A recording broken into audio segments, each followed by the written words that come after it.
En esta mañana, antes de entrar a nuestro estudio, quiero hacer una nota de aclaración en cuanto al tema de anoche. Después estuve hablando con Oliver Coronado, él lo escuchó después de la predicación, y hubo un momento a donde tuve un lapso y conté mal la lista de los 7 poderes.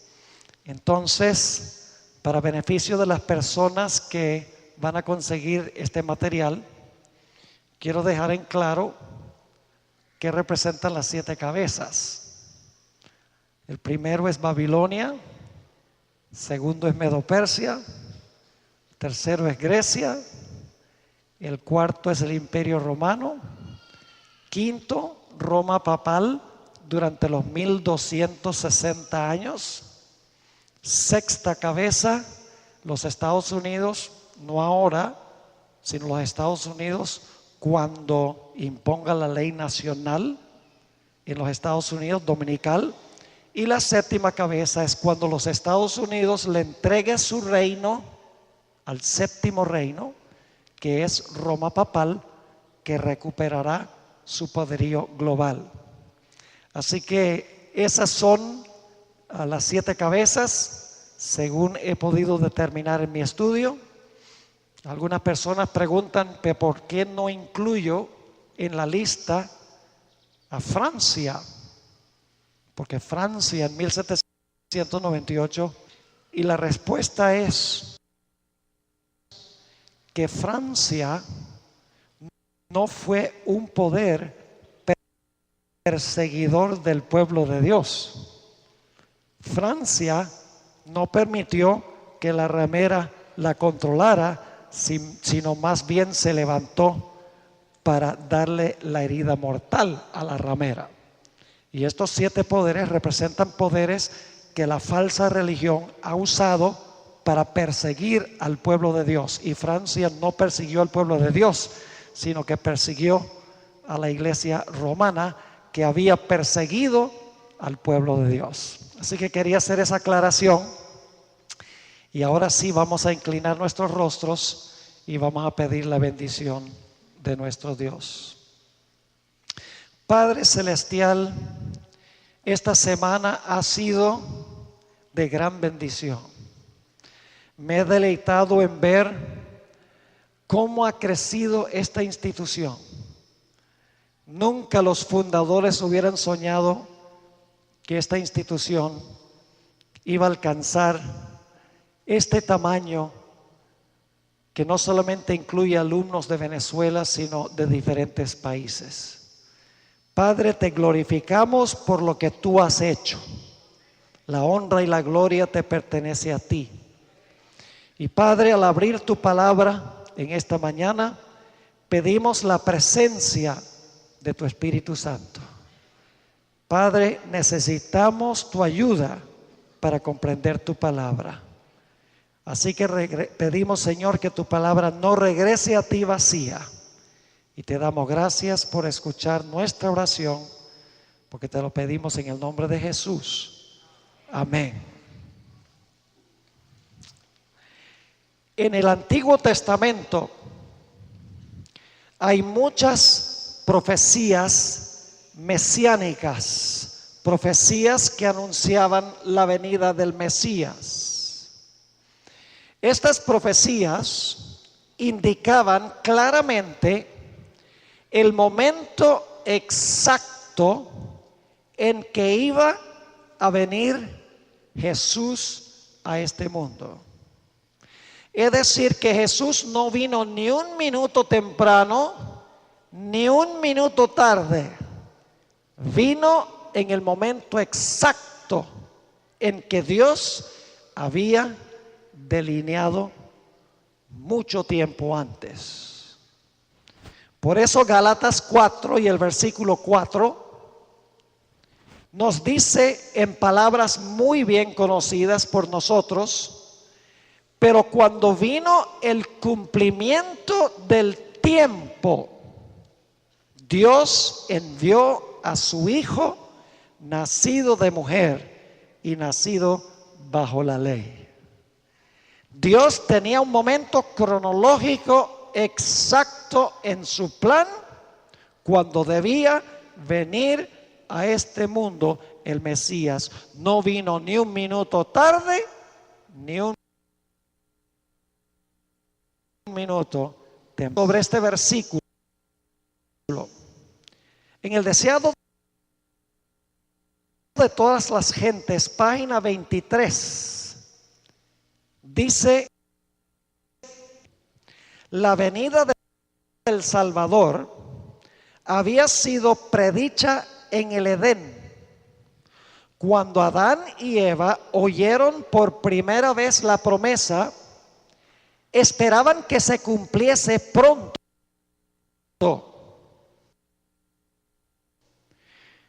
Dieron gozosamente la bienvenida a su primogénito, esperando que fuese el libertador.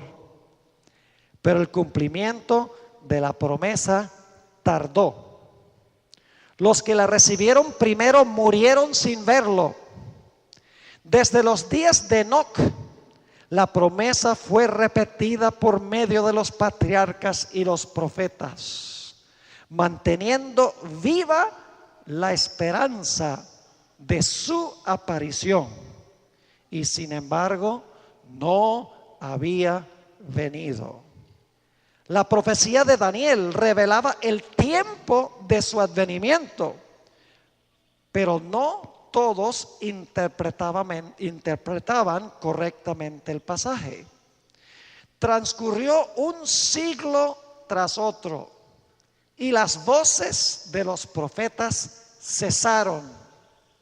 La mano del opresor pesaba sobre Israel y muchos estaban listos para exclamar: se han prolongado los días y fracasa toda visión.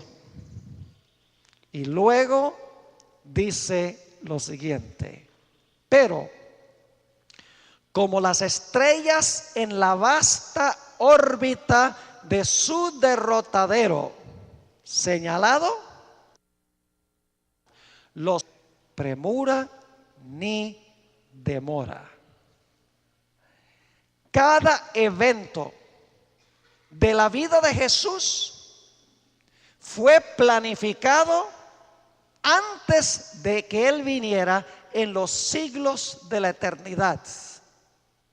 No solo fueron planeados los eventos exactos de su vida aquí, sino el itinerario exacto también se había hecho en los siglos de la eternidad. Se había determinado a dónde iba a estar, qué iba a decir y cuándo iba a estar y cuándo lo iba a decir. Y Jesús en esta tierra sencillamente tenía que seguir los planes que le revelaba cada día su Padre. Por eso Jesús declaró en Juan 5 y el versículo 30: no puedo yo hacer nada por mí mismo. Según oigo, así juzgo, y mi juicio es justo, porque no busco mi voluntad, sino la voluntad del que me envió, la del Padre. Es decir, la vida de Jesús sencillamente fue el desenvolvimiento del plan que había sido elaborado por el Padre antes de que Jesús viniera, antes de que el mundo fuese. Por eso Jesús durante su vida constantemente decía: Padre, hágase tu voluntad. Uno de los eventos que a mí me gusta ver por televisión es cuando se celebran los Olímpicos del invierno. Son los Olímpicos que se celebran a donde hay mucha nieve y donde hace mucho frío. Se hicieron en enero de este año en la ciudad de Vancouver, en el departamento o el estado de British Columbia, allí en el noroeste de Canadá. Y uno de los eventos que más me gusta ver es el patinaje sobre el hielo, especialmente los que patinan individualmente. Claro, uno ve eso con cierta incertidumbre y expectativa, porque uno no sabe cuándo se van a echar una matada. Y uno espera que no se caigan, que no se echen una matada, ¿verdad? Pero es digno de admiración cómo ellos se mueven de una forma exacta y precisa. Las piruetas son impresionantes. Hacen toda clase de saltos dobles y saltos triples. Pero ¿saben algo interesante?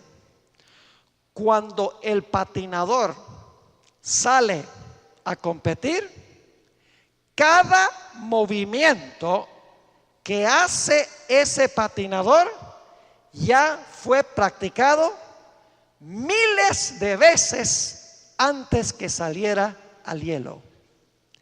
Cada movimiento, cada salto, cada pirueta fue planificada hasta el último detalle, y el patinador lo único que tiene que hacer es implementar lo que se practicó muchas veces.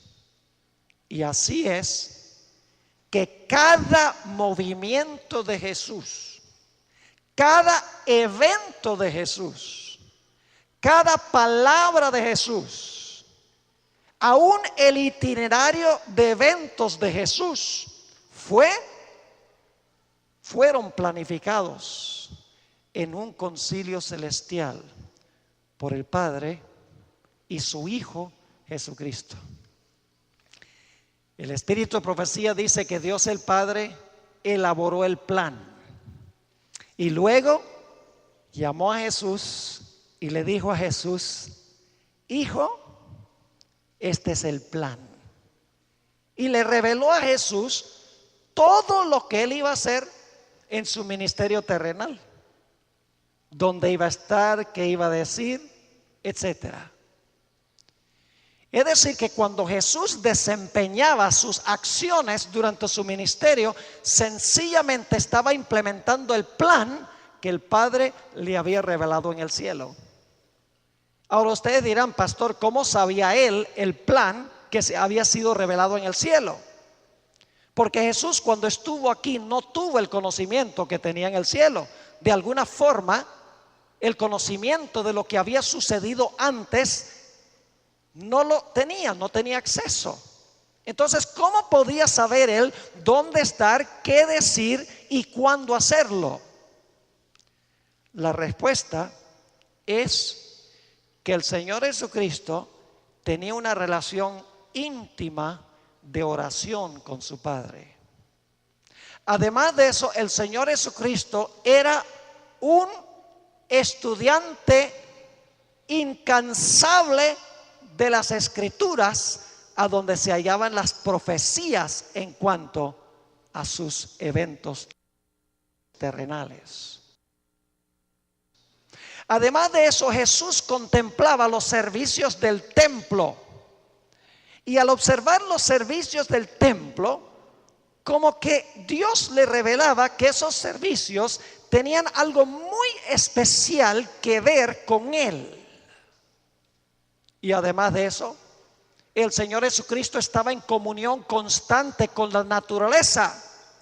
Y cada día, a través de la oración, a través del estudio de las Escrituras, a través del estudio de los servicios religiosos de Israel, primordialmente en el templo, y a través de su comunión con la naturaleza, el Padre le revelaba a Jesús el plan que se había hecho en la eternidad.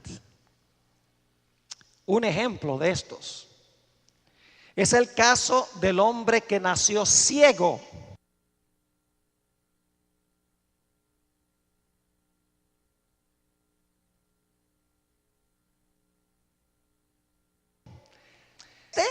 O sus padres para que naciese ciego.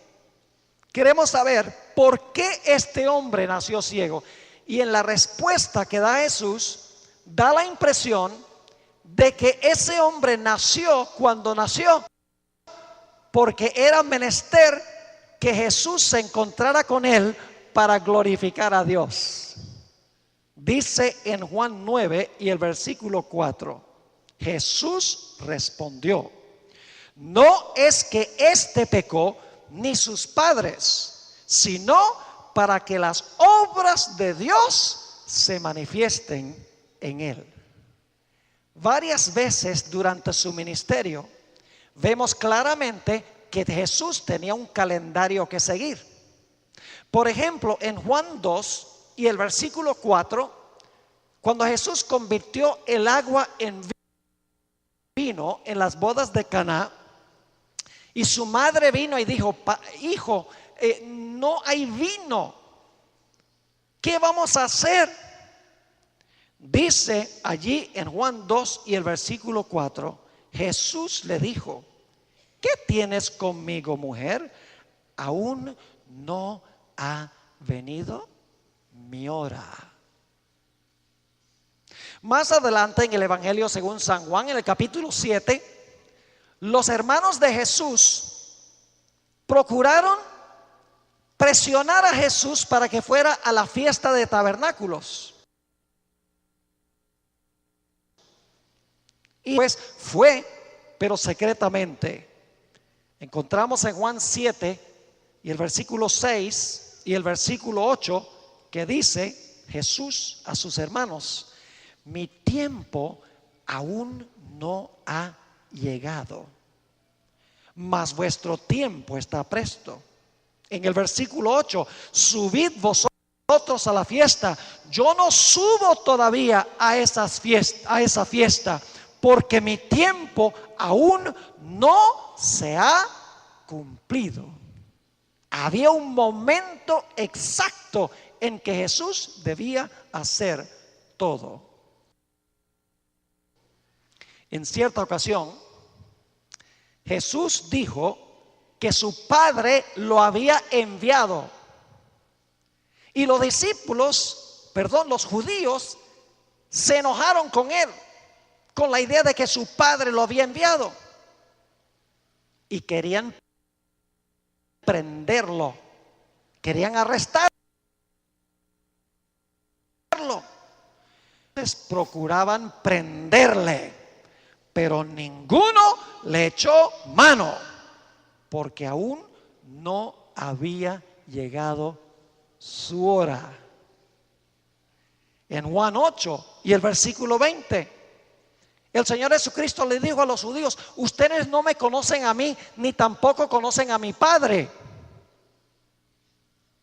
Querían arrestarlo, querían prenderle, pero nos dice allí: estas palabras habló Jesús en el lugar de las ofrendas, enseñando en el templo, y nadie le prendió, porque aún no había llegado su hora. Pero al final de su vida cambia de tono. Note lo que dice Juan 12 y el versículo 23. Ya en este momento, en la última semana de la vida de Cristo antes de su muerte en la cruz, faltan solamente unos pocos días para que Jesús sea crucificado. Y Jesús habla a Felipe y Andrés, dos de sus discípulos. San Juan 12 y el versículo 23 les respondió: ha llegado la hora para que el Hijo del Hombre sea glorificado. Y luego dice en el versículo 27: ahora está turbada mi alma, ¿y qué diré? Padre, sálvame de esta hora. Mas para esto he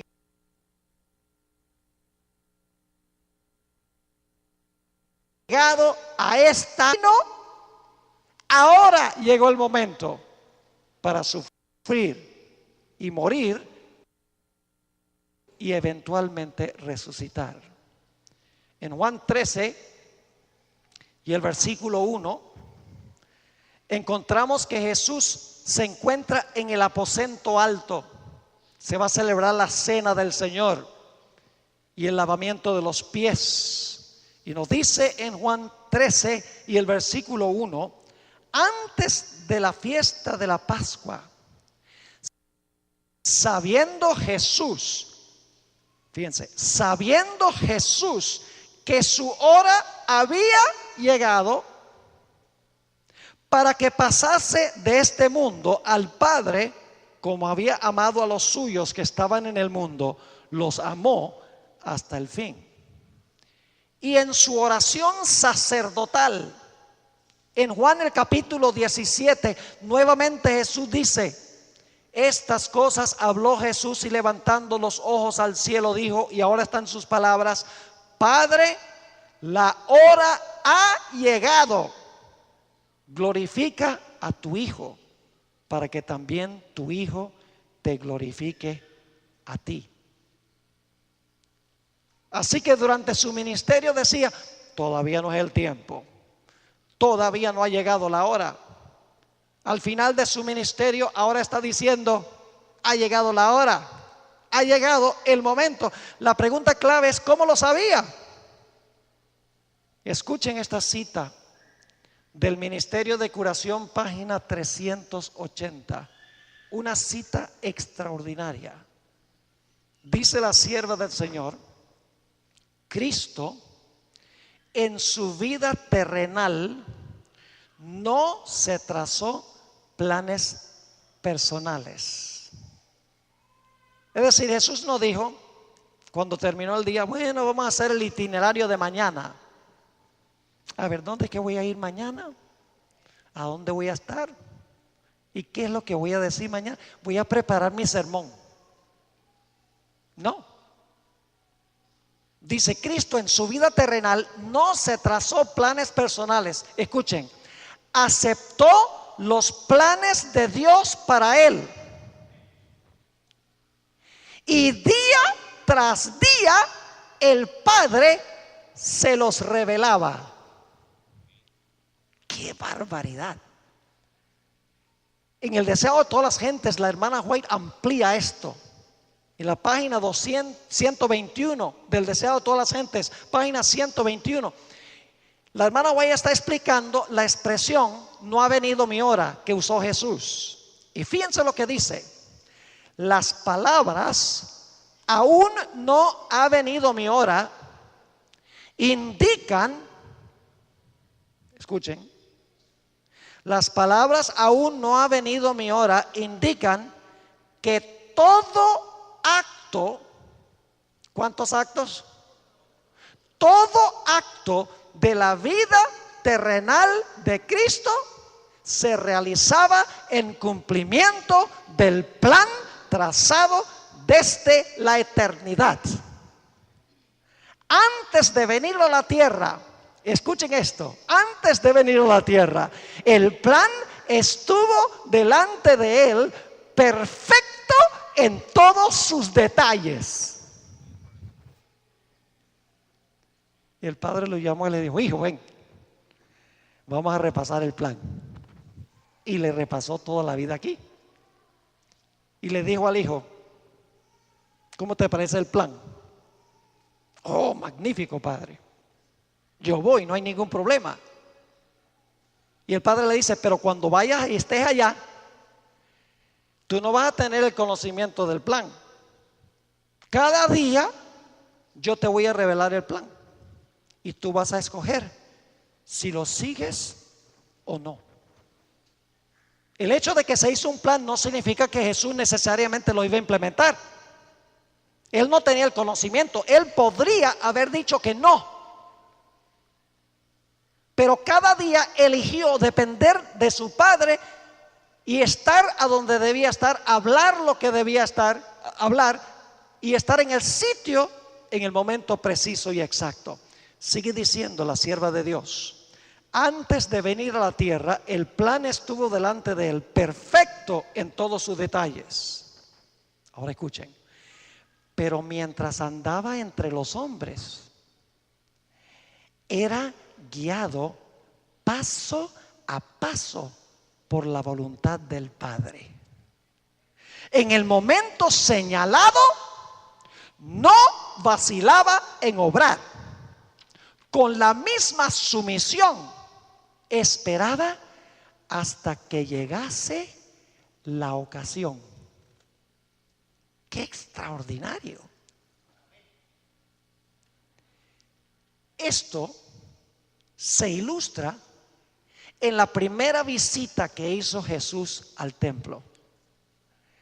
Fue al templo y ustedes conocen la historia.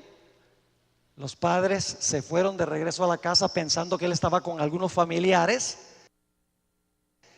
y enseguida regresan corriendo a Jerusalén para buscar al muchacho y lo buscan por todas partes y finalmente llegan al templo.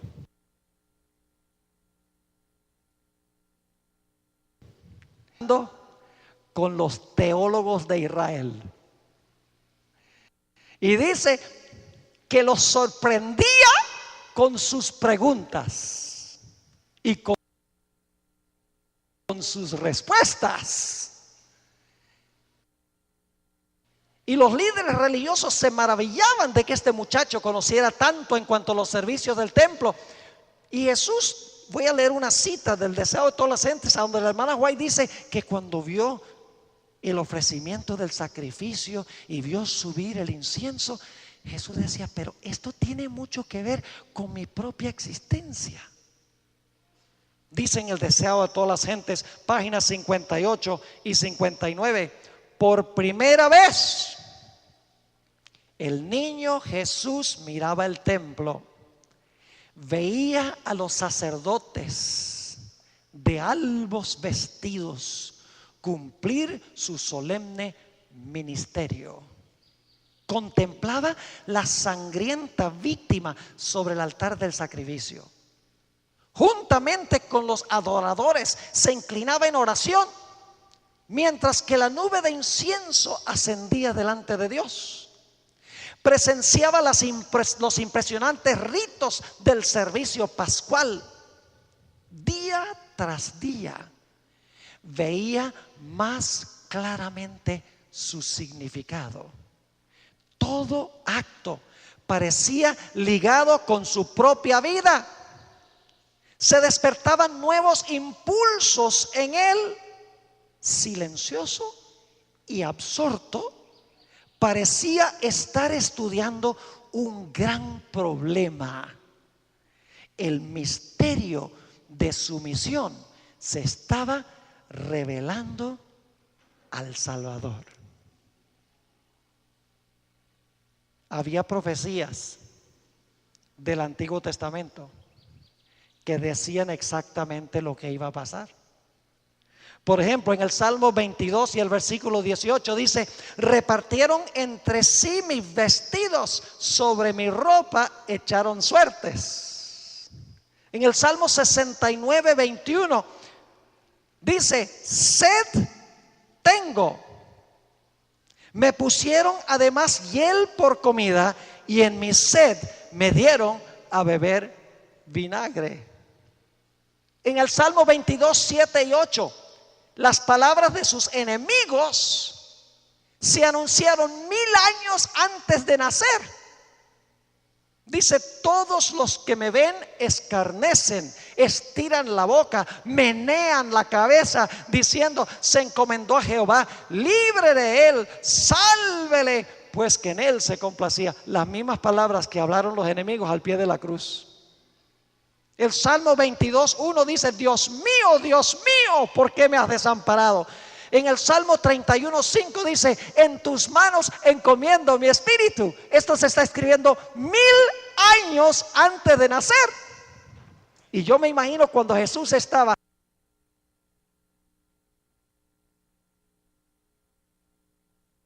ahí en la cruz del Calvario, y cuando llegó el momento propicio, dijo: la profecía del Salmo 22, Dios mío, ¿por qué me has desamparado? Usó las mismas palabras.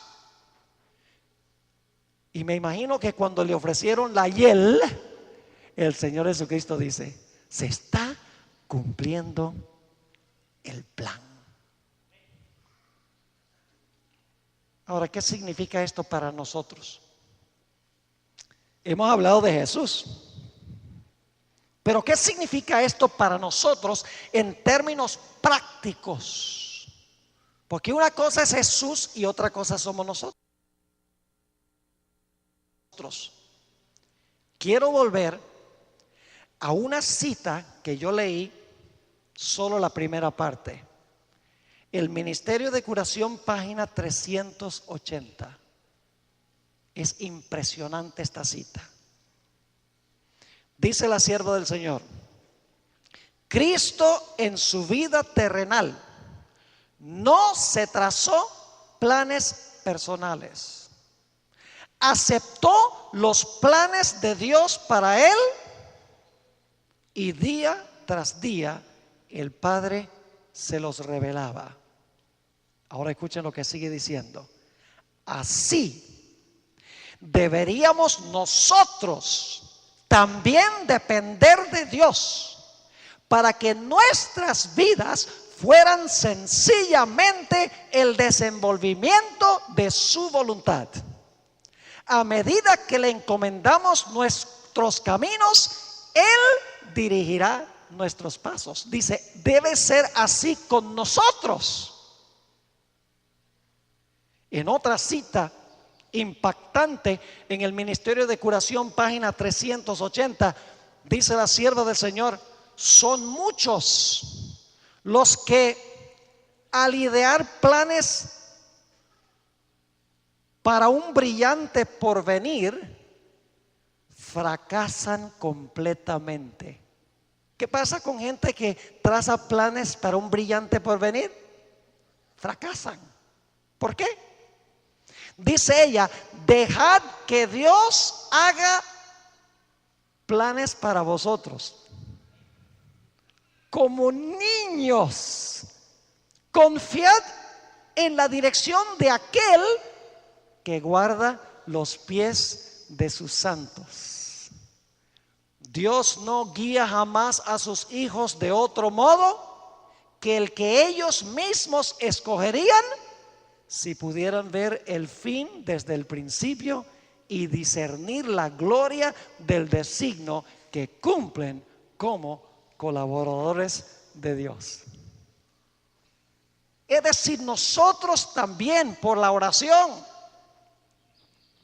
también por el estudio de las Escrituras, por las situaciones providenciales de nuestra vida, por la meditación, por escuchar a la voz del Espíritu Santo, podemos vivir el plan que Dios tiene para nosotros. Jesús no tuvo ninguna ventaja que nosotros no podamos tener. Pero ¿saben algo? Dios tiene un plan, pero nosotros no somos indispensables. Si nosotros no cumplimos el plan, Dios conseguirá a otro que lo cumpla. Porque los planes de Dios no se van a frustrar. Me hace pensar de la historia del libro de Esther. Qué historia tan espectacular. La mencionamos brevemente en el curso de la semana. Se había dado un decreto de muerte en contra del pueblo de Dios. Mardoqueo habló con Esther y le dijo: Esther, hay algo que tú tienes que hacer. Tú eres la reina. Tú tienes acceso especial al rey. Y solamente tú puedes hacerlo. ¿Eso es lo que dijo? No. Eso no es lo que dijo. ¿Tenía Dios un plan para Esther? Sí. Salvar a Israel y salvar el linaje de donde iba a venir el Mesías, porque el diablo quería extirpar al pueblo judío. Y Dios tenía el plan de usar a Esther.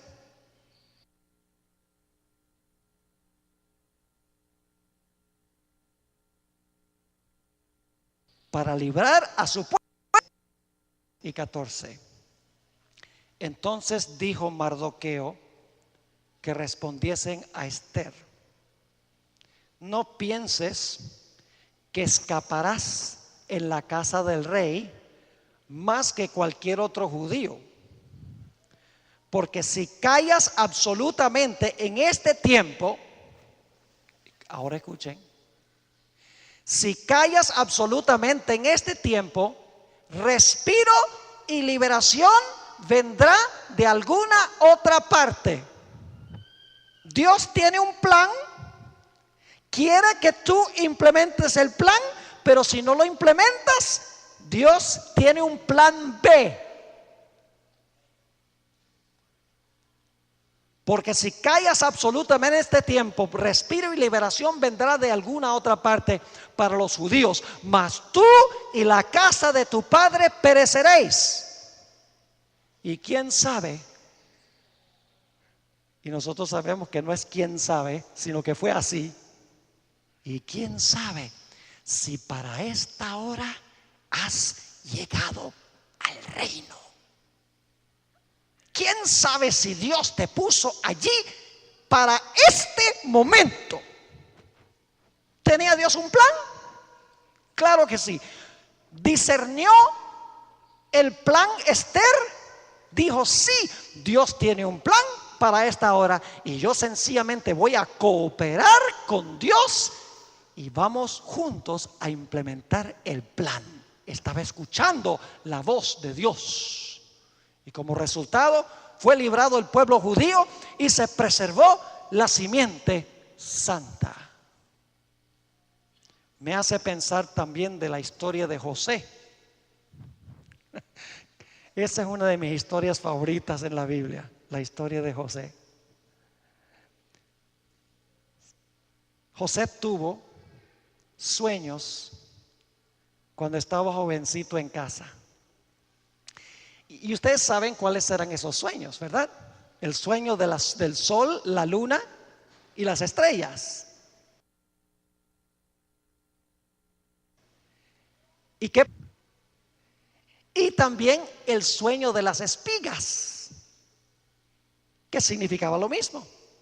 Y sus hermanos le decían furiosos: ¿acaso tú vas a reinar sobre nosotros? Y se enojaban con él.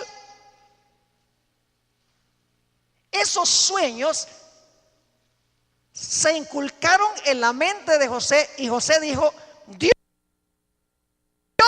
tiene un plan. Pero las circunstancias parecían contrariar el plan. Ahora escuchen bien. ¿Ustedes creen que Satanás estaba escuchando lo que decía José? Que sí, que el diablo está diciendo que va a reinar sobre sus hermanos. Ahora yo voy a obrar para contrariar los sueños. Este es el juego y el contrajuego de la historia.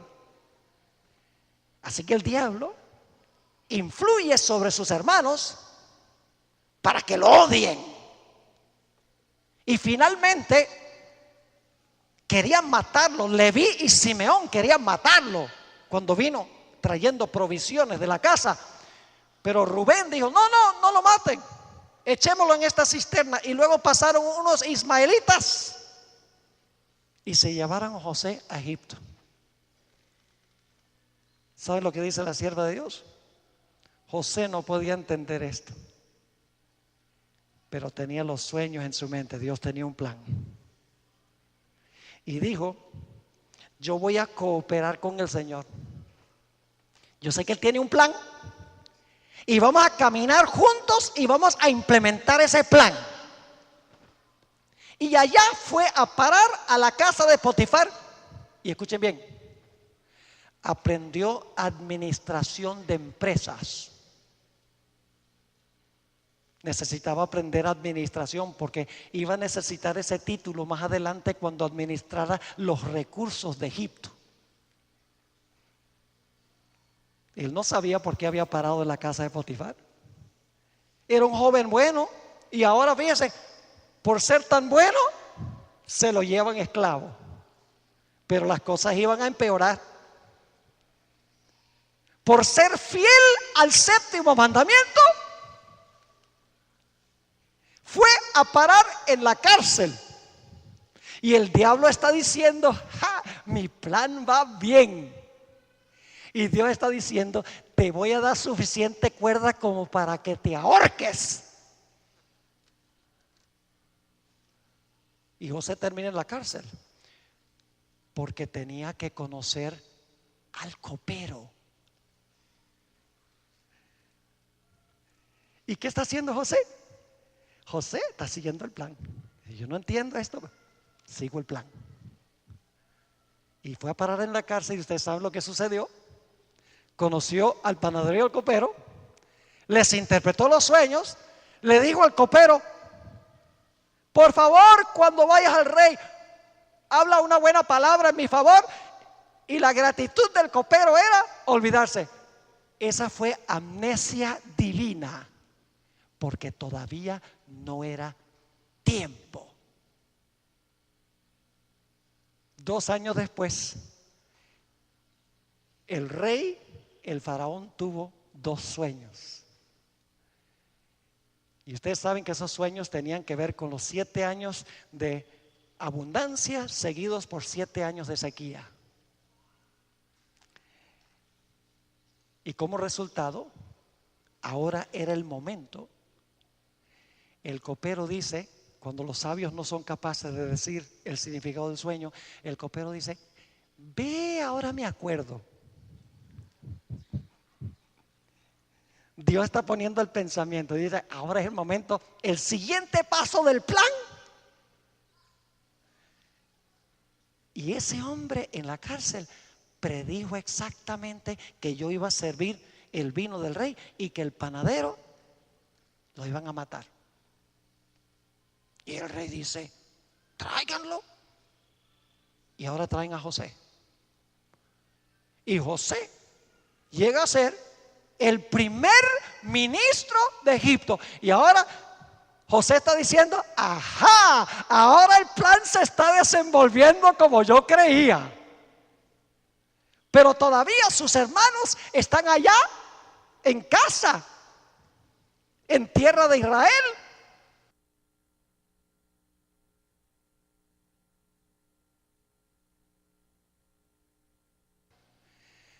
Cuando Potifar. Y luego vinieron los años de sequía. Y sus hermanos y su padre empezaron a padecer hambre. ¿Saben ustedes cuál era la intención de Satanás? La intención de Satanás era matar a Jacob y a todos sus hijos. Porque él son 5. Y lo voy a mencionar en unos momentos. Y la Biblia dice que los hermanos de José vinieron, ironía de ironías, vinieron y cuando se le presentaron, se arrodillaron delante de él. Y José, ¿qué está recordando? Los sueños. Está diciendo: esto es lo que Dios dijo en el sueño. Menos mal que caminé con el plan. Y para hacer una larga historia corta, ¿ves? Podríamos contar la historia aquí, no tenemos tiempo. Finalmente, José se revela a sus hermanos y ellos empiezan a llorar. Dice: ay, José. Dice: no lloren, porque Dios me ha traído aquí delante de vosotros para preservar la simiente. Esther y José caminaron en el plan de Dios porque estaban en comunión con Dios. A través de la providencia, la observación de la providencia, con una percepción del Espíritu Santo, a través de la contemplación de la naturaleza, las circunstancias de la vida, a través de la oración. ¿Tenía José algo que no podemos tener nosotros? No. Fíjense lo que dice Jeremías 1. Jeremías 1. Dios tenía un plan para el profeta Jeremías también. ¿Cuándo es que Dios elaboró el plan para Jeremías? Dice allí: antes que te formase en el vientre, te conocí. Y antes que nacieses, te santifiqué. Te di por profeta a las naciones. Y yo dije: ay, Señor Jehová, he aquí que no sé hablar, porque soy niño. Y me dijo Jehová: no digas soy un niño, porque a todo lo que te envíe irás tú, y dirás todo lo que yo te mande. No temas delante de ellos, porque contigo estoy para librarte, dice Jehová. Y extendió Jehová su mano y tocó mi boca, y me dijo Jehová: he aquí, he puesto mis palabras en tu boca. ¿Ustedes creen que eso fue una inspiración para Jeremías? Cada circunstancia de su vida fue guiada por estas palabras.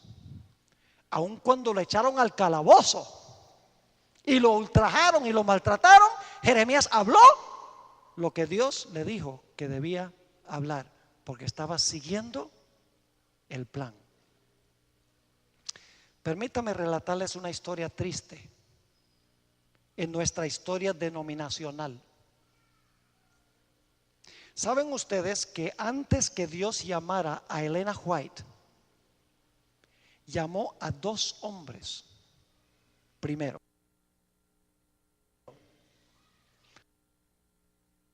Pero William Foy nunca entendió lo que estaba pasando, y por lo tanto Dios lo pasó por alto. Que Dios escogió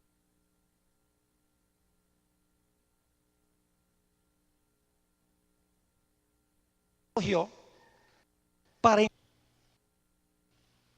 Y Hazen Foss se resistió. Dios tenía un plan para su vida, pero él no quiso. Ahora quiero leerles la historia como la presenta el nieto de Elena White, el pastor Arturo White. Escribió 5 tomos con la historia biográfica de Elena G. de White. Y quiero leerles lo que él dijo en cuanto a esta experiencia. Un tiempo antes que se le diera la primera visión a Elena, en diciembre de 1844, se le había dado a Hazen. Se le instruyó que debía contarla a otros, que debía dar lo que Dios había revelado. Pero él, en 1844, también sabía que cualquiera que profesaba tener una visión era objeto de escarnio y burla, de modo que rehusó obedecer.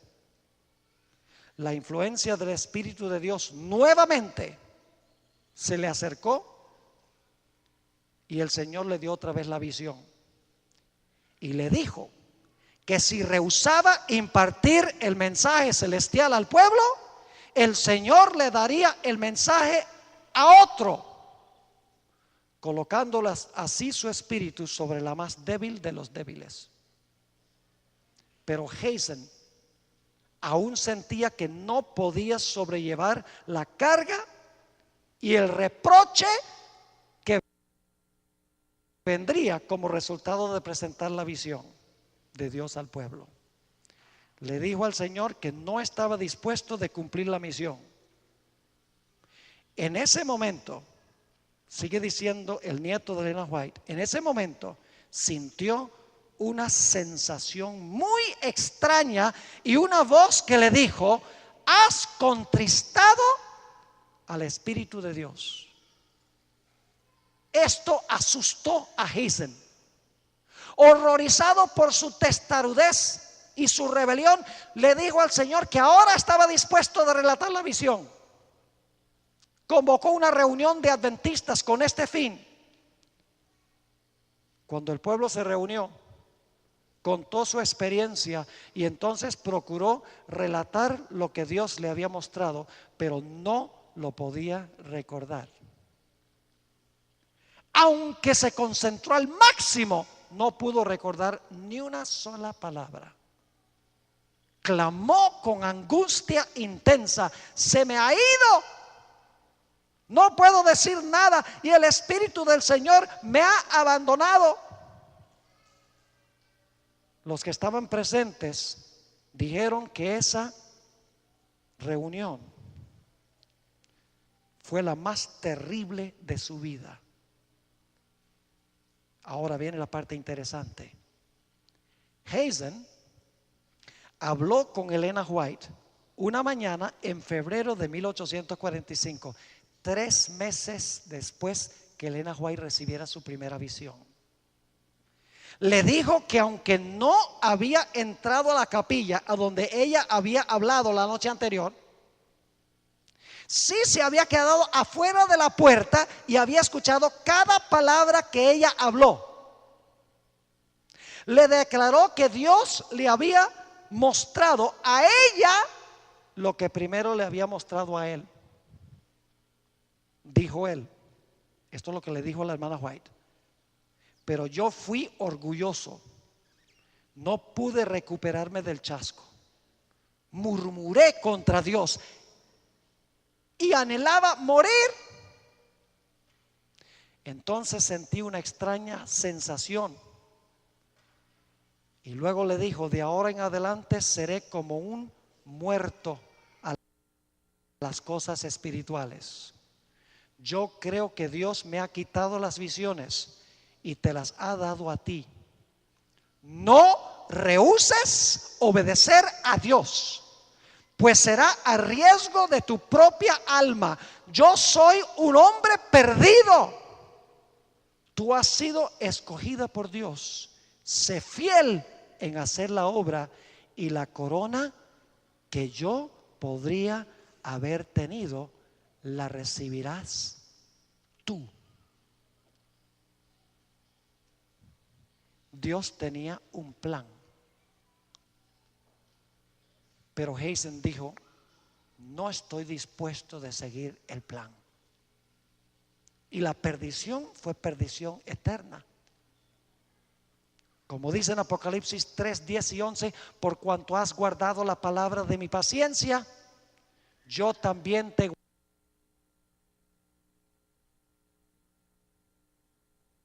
guardaré de la hora de la prueba. Aquí yo vengo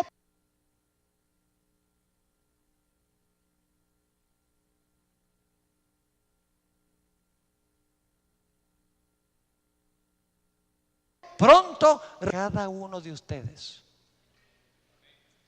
Por eso están en esta institución. Pero únicamente conocerán ese plan si tienen una vida de oración intensa. Solamente conocerán ese plan si estudian a cabalidad, con oración y con un corazón abierto, la palabra de Dios. Solamente conocerán ese plan si están dispuestos de pasar tiempo en medio de la naturaleza con el Dios de la naturaleza. Y si están dispuestos de analizar con sabiduría divina las circunstancias y los eventos de la vida para ver a dónde Dios vamos a implementar el plan que Dios tiene para nosotros. La pregunta clave es: ¿vamos nosotros a seguir el plan? Fíjense que en 88 yo me gradué de secundaria. Siempre me han gustado los deportes. Me gusta el softball, el básquetbol, Jugaba mucho en estas canchas aquí, cuando estuve aquí varios meses. Yo tenía planes en mi graduación en mayo de quedarme aquí hasta septiembre y luego entonces regresar a los Estados Unidos, a la Universidad de Andrews, para estudiar educación física. Porque eso era lo mío.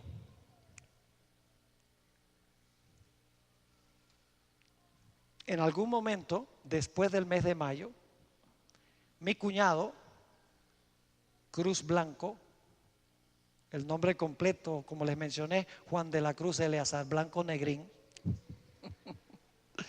quien fue uno de los pioneros de la iglesia de Nirgua, donde tuve el privilegio de predicar esta mañana, habló conmigo y me dijo: ¿por qué no predicas en la iglesia de Nirgua el sábado? Y a mí me pareció eso una idea descabellada completamente. La gente cree que los hijos de pastores tienen que ser pastores. No es así. Mi hijo no es pastor, es el director técnico de nuestro ministerio. Hace todo lo relacionado con cámaras, postproducción, iluminación, sonido. Gracias a Dios que no escogió ser pastor, porque él es el que hace que el mensaje salga en la televisión algo bien hecho. Dios lo llamó para eso.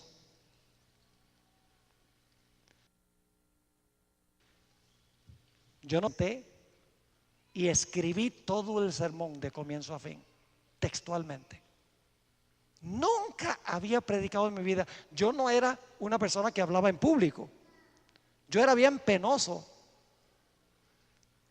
Y usted sí, sí, claro que sí, era penoso. Era penoso. Escribí el sermón, fui. En ese tiempo no tenían ese templo hermoso que tienen ahora. Era una casa. Me acuerdo que la ventana tenía barras y daba a la calle. Y mientras uno estaba predicando, pasaban los carros. ¡Rum! Difícil concentrarse, pero como yo tenía todo mi sermón escrito, prediqué el sermón. A mí me pareció un sermón malo, pésimo, aburrido, leyendo el sermón, muerto de susto. Y después del sermón, dos hermanas vinieron. Una de ellas me habló esta mañana, me dice: me acuerdo de ese sermón. Y ahí la filmé. Y me dijeron esas dos personas: oiga, pastor, oiga, hermano, dice, usted es hijo de pastor, usted no debe estudiar educación física, debe estudiar para ser pastor. Por primera vez en mi vida oí que tenía que ser pastor. Y ¿qué es eso? Pero con el transcurso del tiempo me quedó trabajando en la mente. Dios usa personas para revelar la voluntad de Dios. Oración, estudio de la Biblia, la naturaleza, circunstancias de la vida, las providencias de todos los días. Si nosotros estamos escuchando. Y para hacer una larga historia corta, en vez de ir a la Universidad de Andrews en septiembre, continué trabajando en la finca aquí en Nirgua, poniendo tubos de irrigación en la madrugada para regar las papas. La gente todavía no cree que había papas aquí. Y también recogiendo sacos de maíz, de jojoto. Allá donde está la escuela primaria, ese era un galpón bien grandote, y en la cosecha eso había jojotos hasta el techo.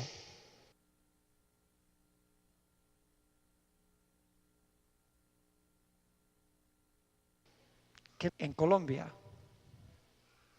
Y al mirar hacia atrás, yo digo: cuán grande es el Señor.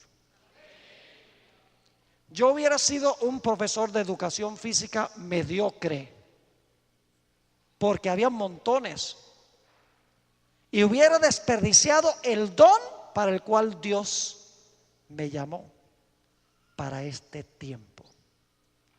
Y hoy por hoy yo no tengo ninguna duda de que Dios desde ese tiempo estuvo guiando mi vida. Y aún antes de eso, yo podría predicarles otro sermón sobre las providencias de Dios en mi vida, preparándome para esta hora. Por ejemplo, ¿por qué mi padre aceptó un llamado para venir a trabajar a Latinoamérica? Estaba muy cómodo allá en los Estados Unidos. ¿Para qué? Yo estoy convencido que una de las razones era para que se estableciera esta institución. Pero más que eso, yo creo que era el plan de Dios de que yo pudiera venir acá y aprender bien el idioma español. Porque mi ministerio es doblemente efectivo, porque puedo predicar en inglés e igual en español. Y alcanzar no solamente el mundo de los gringos, sin área. He visto cómo Dios ha guiado paso a paso mi vida. No significa que siempre he seguido el plan. A veces ha habido desvíos. Pero Dios siempre tiene su forma de traernos del desvío. Apreciados jóvenes y hermanos, ¿quieren ustedes escuchar la voz de Dios? ¿Quieren ustedes que Dios dirija sus vidas para que ustedes sencillamente desenvuelvan en su vida el plan de Dios? Si eso es lo que ustedes quieren en la profundidad de su ser y su corazón, quiero que se pongan de pie porque yo quiero tener una oración de consagración. Escuchen, hermanos y hermanas, apreciados jóvenes, no es solamente tomar una decisión, sino que tenemos ahora que dedicar tiempo a estudiar, tiempo a orar. Tenemos que dedicar tiempo para meditar y reflexionar y permitir que los consejos de la gente nos impacten si son buenos consejos. Es decir, tenemos que escuchar la voz de Dios. Dios ha llamado a esta institución con un propósito muy especial. Esta institución no está solamente para preparar profesionales. Si esta institución es para preparar profesionales, hay muchas otras universidades que lo pueden hacer. Y tienen más recursos, materiales, edificios, equipo electrónico que lo que tienen ustedes aquí. Pero esta institución tiene lo que no tiene ninguna de esas.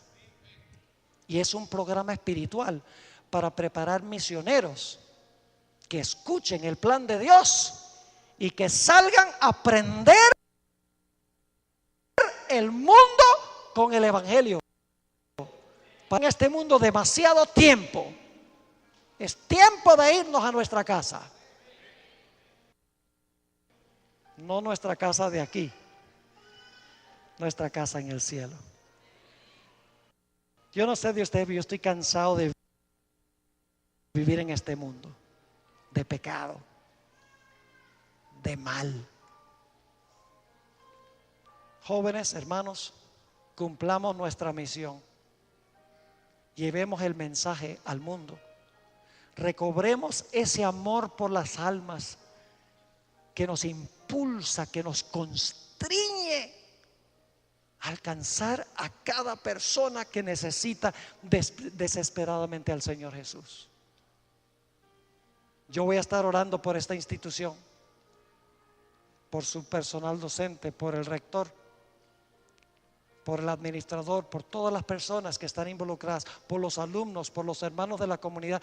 Yo sé que estos son tiempos de grandes desafíos, pero también sé que esta institución le pertenece a Dios.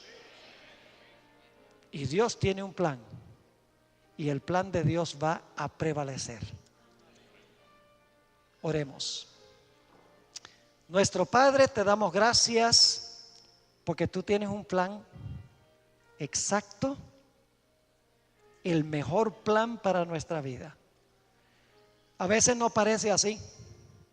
porque pasamos por tribulaciones y tentaciones y dificultades y pensamos que ese no es tu plan, pero es que tú estás perfilándonos para cosas grandes.